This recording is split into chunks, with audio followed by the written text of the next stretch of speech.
Hello friends, आज मैं आपके सामने नई वीडियो लेकर आया हूँ cash flow statement end fund flow statement के बीच का डिफरेंस।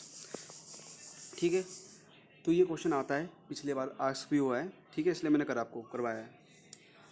तो कैश फ्लो स्टेटमेंट आप पॉइंट टू पॉइंट पढ़ते रहेंगे, ज़्यादा टाइम नहीं लूँगा मैं आपका। ठीक है, कैश फ्लो स्टेटमेंट में कैश आता है, फंड फ्लो स्टेटमेंट में फंड आता है।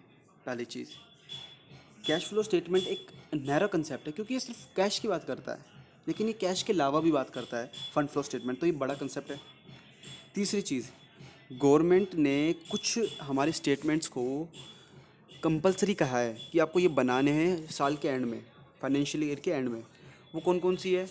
मैंने बोला बैलेंस शीट हो गई, प्रॉफिट एंड लॉस अकाउंट हो गया, एंड इनकम एंड एक्सपेंडिचर हो गया, कैश फ्लो स्टेटमेंट हो गया, चेंजेस एंड इक्विटी हो गया, एक्सप्लेनेटरी गुड्स भी हो गया। ये पांच ऐसी चीज़ें आपको बनानी कंपलसरी है कंपनीज एक्ट 2013 के अकॉर्डिंग। लेकिन इसमें हमारे को कई फंड फ्लो स्टेटमेंट नहीं दिख रहा। इसका मतलब फंड फ्लो स्टेटमेंट कंपलसरी नहीं है, कैश फ्लो स्टेटमेंट कंपलसरी है। नैरो होने के बाद भी कंपलसरी है। अब ये क्या बताता है? Basically inflow and outflow of the cash बताता है। ये sources and application of funds बताता है। सोर्सेज क्या होती है कि हमें कहाँ कहाँ से पैसा रिसीव हो रहा है, और एप्लीकेशन क्या होता है हम कहाँ का पैसा लगा रहे हैं। ये दो चीज़ें होती है, लॉन्ग टर्म के लिए होता है। कैश बेसिस ऑफ अकाउंटिंग बताता है, ये एक्रूरल बेसिस बताता है। एक्रूरल बेसिस आपको पता ही होगा, ये हमारे अकाउंटिंग स्टैंडर्ड्स प्रिंसिपल्स की बात करते हैं उसमें भी आता है एक्रूरल बेसिस।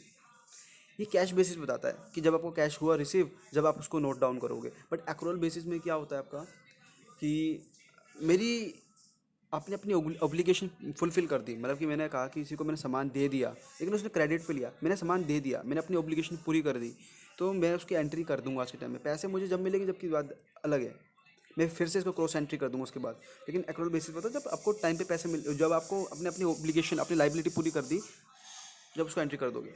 फ्लो ऑफ कैश बताता है ये, flow current account and non current account बताता है ये। शॉर्ट टर्म एनालिसिस बताता है ये, एंड ये लॉन्ग टर्म एनालिसिस बताता है। ये बताता है improvement in cash is relates to improvement in fund. ये बताता है कि अगर हम अपनी कैश को सुधारेंगे तो ऑटोमेटिकली हमारा फंड्स अपना आप सुधरेगा।